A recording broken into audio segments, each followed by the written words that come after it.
Most of the comics I read are DC comics these days. Well, DC decided to take a couple of months off with another idiot event of Night Terrors, and I just can't bring myself to read it.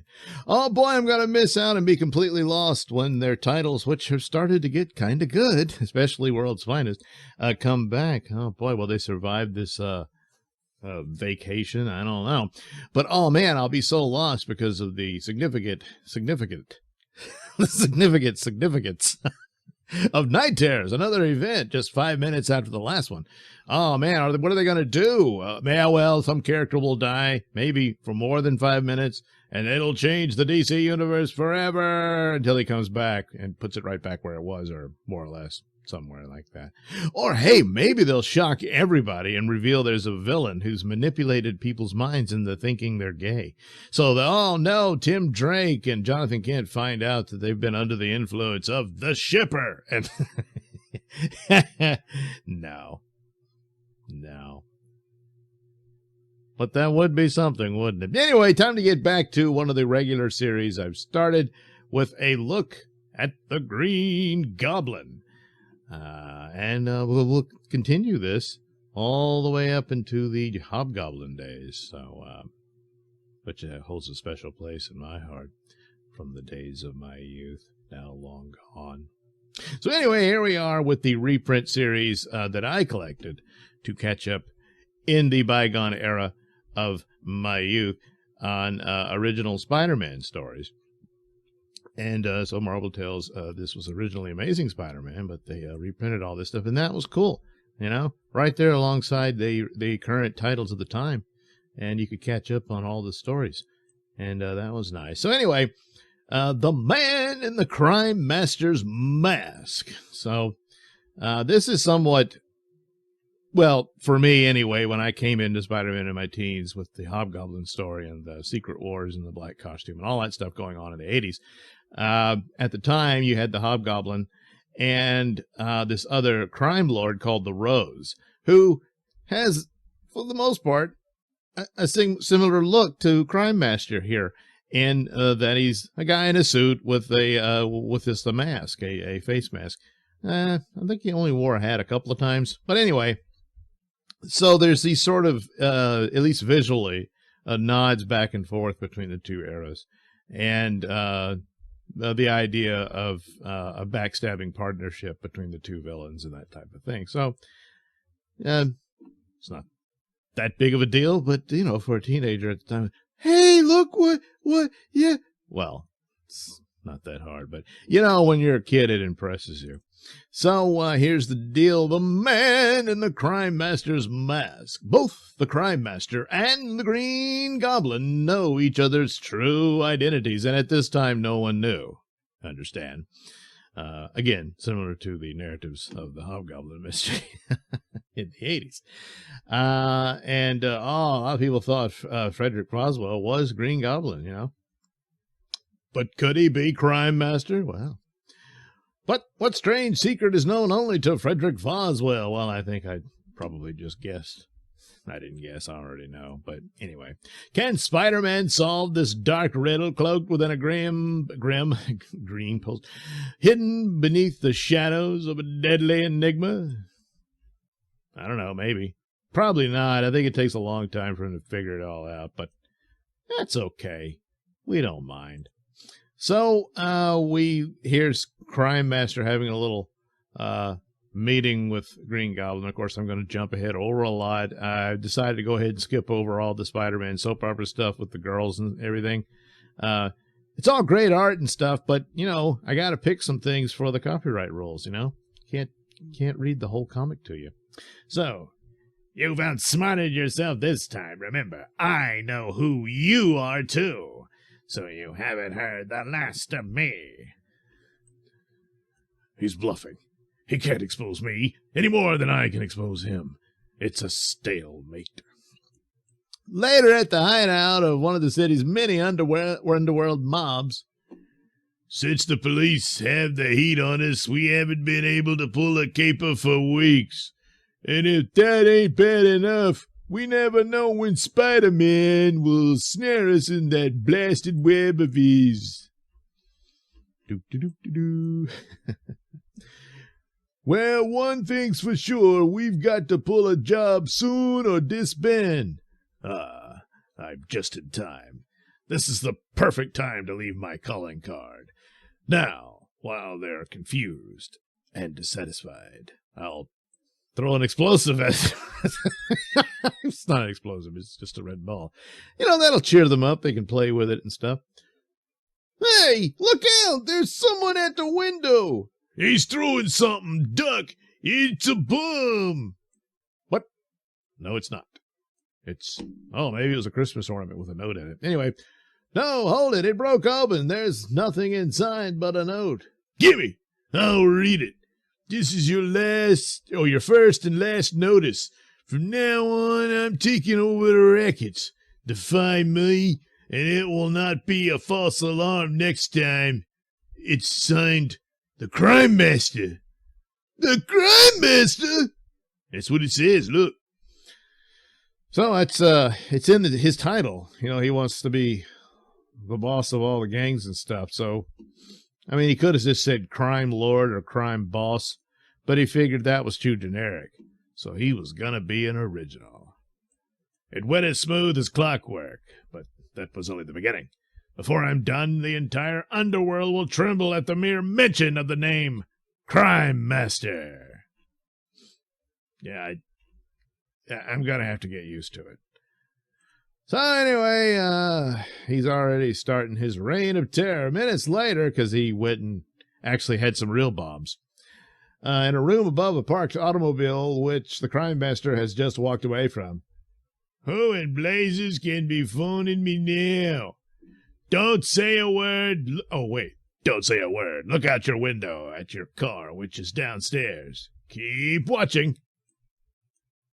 Boom. It blew up. Say, what do you think? Quiet. This is the Crime Master. I'm taking over from now on. The Crime Master? Turns out he got the wrong number, and this guy has nothing to do with crime. Just blew up his car for no good reason. Within hours, gang leaders all over the city are contacted by the masked mystery man, whose name begins to fill them with a strange apprehension. He must be some kind of hotshot if he dares challenge all of us at once. The Crime Master? Who knows? Maybe he's just what we need. Nah, I say we should fight him. Nobody's taking over my mob. How do we know how did he know where to contact us? How did he know who we all are? He must have goods on us. Me, I don't like it. He must be someone from the rackets. He could even be one of us. But he's dangerous. He knows too much. So anyway, then just before dawn breaks over the sprawling metropolis, who am I? Oh, it's Froswell. There is nothing more for me to do tonight. I'll close the window and pull down the blinds now. Because, I'm about to disrobe. The game I'm playing is a dangerous one. One error, one miscalculation could mean my very life. But I can't back out now. I'll switch on the light and change clothes. My special working clothes should be safe enough here in this hollowed-out portion of my bedroom closet. And now it's time for Frederick Foswell to return to his job as news reporter for J. Jonah Jameson's Daily Bugle. Bum, bum, bum, doo-doo-doo. But no sooner has Peter left, they had a fight or something. Mr. Davis, I think you better hear the whole story of what happened. Parker really wasn't to blame. I'm glad to hear you say that, my boy. Come in. We'll have a talk. So anyway, but once again, our scene changes as we see the reappearance of a now familiar figure. Look at you guys. It's the Crime Master! You dared to openly defy my warning, and so I'll now make an example of you for the other gangs. They winged the boss! We haven't a chance! He's a crack shot! None of you have the brains or the skill or the nerve to stop me, and now I'll give you one last chance. Will you accept me as the kingpin? Well, we know there's a kingpin later, but anyway, of the city's gangs, or... Yeah, sure. Anything you say, Crime Master. That's more like it. Now, with you under my thumb, the others will all fall into line.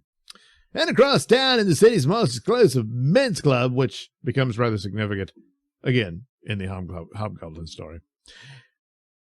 Jameson, how can you afford to spend so much time away from your newspaper when there's so much crime activity in the headlines? Don't forget, as the largest newspaper publisher in town, I have all sorts of inside information. The events taking place in the underworld are all being carefully covered by my staff. Tell me something, JJ. Do you have any idea who the Green Goblin is? How about the Crime Master? Are they the same man? Everybody's trying to guess. Sorry, gentlemen, I cannot reveal the inside story yet. But keep reading the Bugle. I'll have a big expose soon. Yeah. Hey, I wonder who this guy is. One of your reporters is this fellow Foswell, who used to be a big-time criminal himself. Is it wise for you to employ such a notorious character? I think you deserve credit for giving an ex-convict a second chance. You know what they say about me, gentlemen. I'm all heart.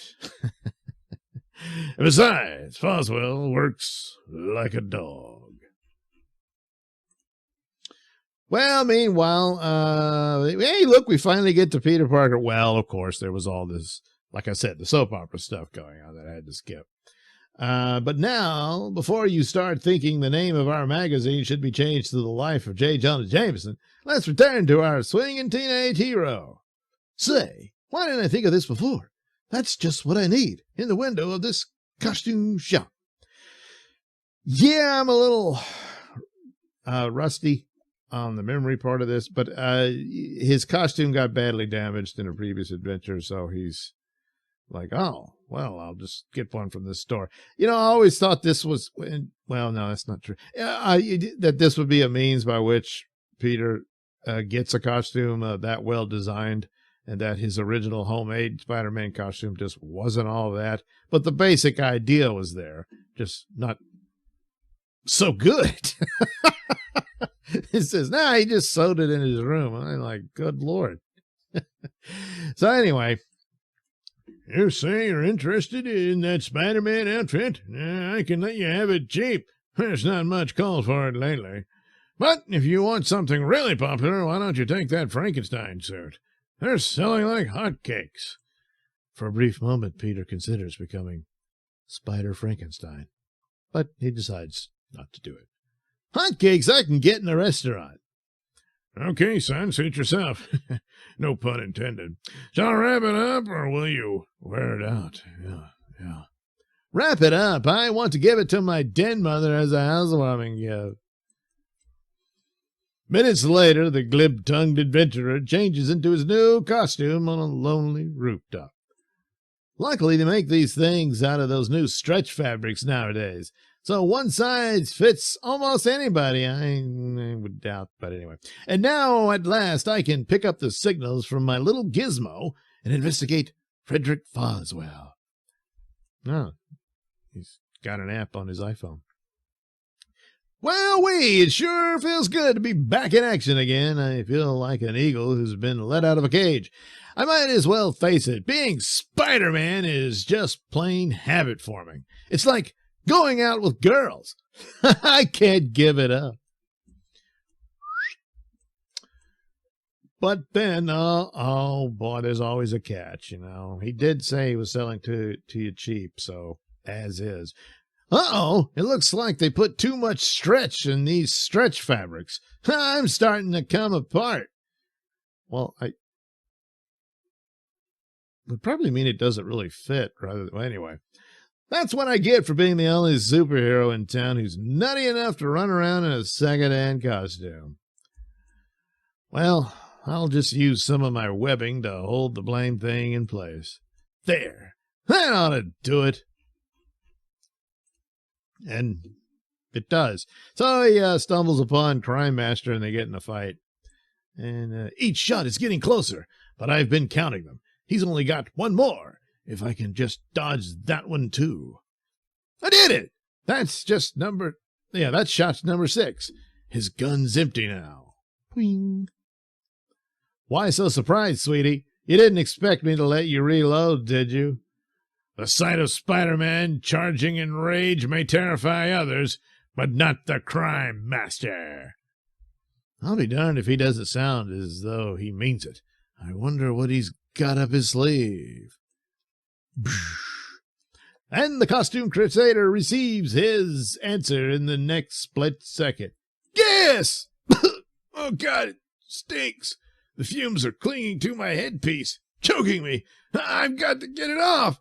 Need air. Whoops. You didn't think the crime master would be an easy conquest, did you? Well, yeah, I kind of did. Punching him is like punching a stone wall. His body is a mass of lithe, sinewy muscles. Perhaps I can't hurt him, but if I can just keep forcing him back to the roof's edge. The gas is numbing me. My reflexes are slower, getting groggy.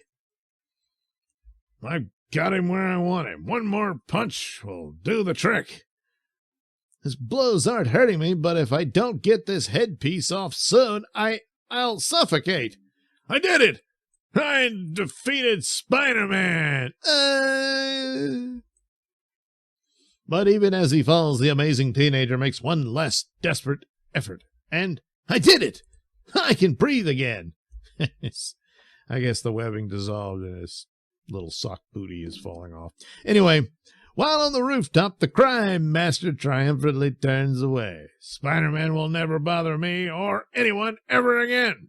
And now, I have other matters to attend to. Pum, pum, pum. Doo-doo-doo.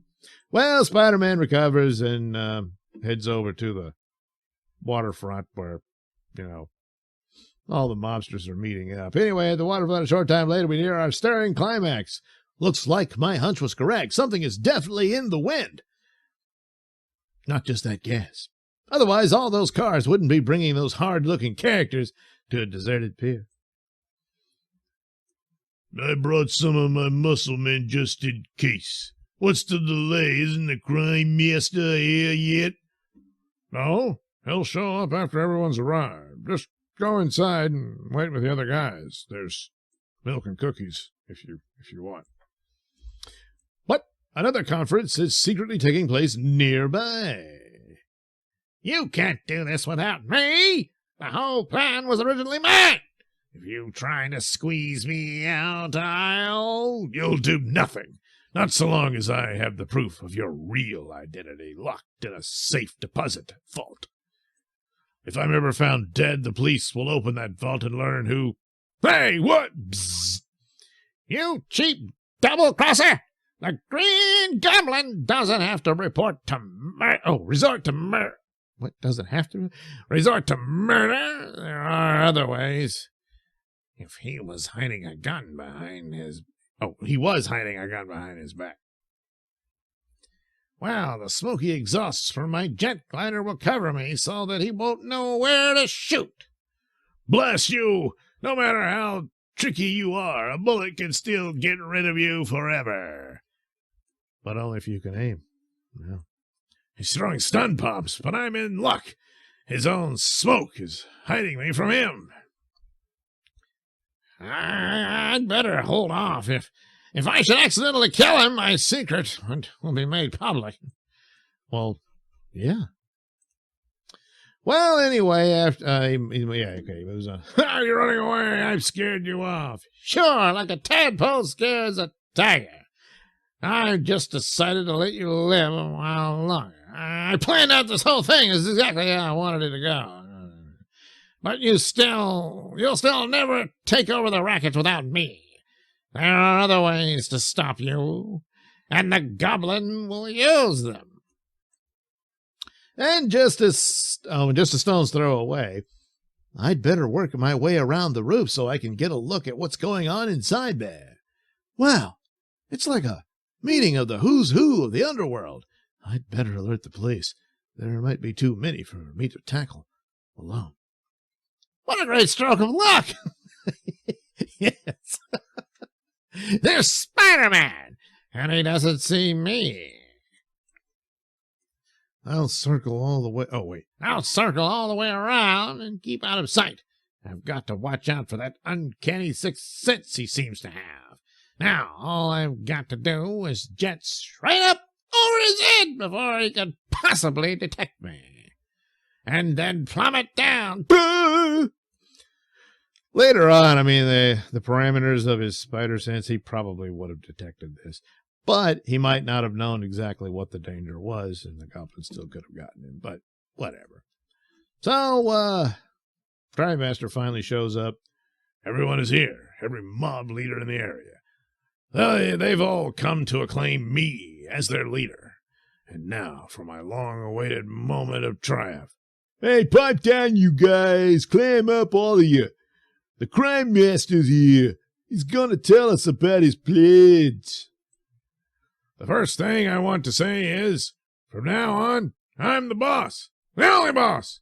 And if anyone has any objections, let him speak now. All right, Crime Master, I'm speaking up. This is the Green Goblin, saying that you're about to have the shortest reign on record. Look, it's the Goblin with Spider-Man. He captured him. What's going to happen next? Well, we'll just have to wait till the next exciting issue. The secret of Frederick Foswell will be revealed as you thrill to one of the greatest battle royals of all. So join us again for Marvel Tales 165. And don't forget your webbing. Boy, he really put on some big ears for this day, but it's understandable. It's his big triumphant stuff. I don't know. You think they'll see that the costume is a cheap knockoff and think, you just dressed up some poor bastard as Spider-Man. Well, maybe so. But anyway, we'll have to wait till I return to this look. I know. I mean, unless, of course, I don't read anything between now and next Wednesday, then, hey, we'll do the next issue. But anyway, there you go. The story of the Green Goblin unfolding in the pages of old classic Spider-Man.